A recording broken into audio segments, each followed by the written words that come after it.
ॐ श्रीशैलेशदयापात्रम् धीभक्त्यादिगुणार्णवम् यतीन्द्रप्रवणम् वन्दे रम्यजामातरम् मुनिम् लक्ष्मीनाथसमारम्भाम् नाथयामुनमध्यमाम्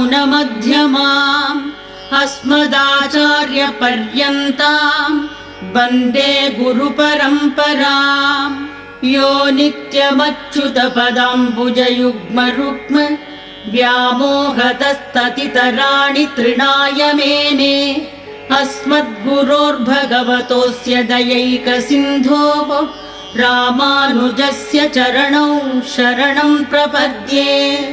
माता पिता युवतयस्तनया विभूतिः सर्वं यदेव नियमेन मदन्वयानाम्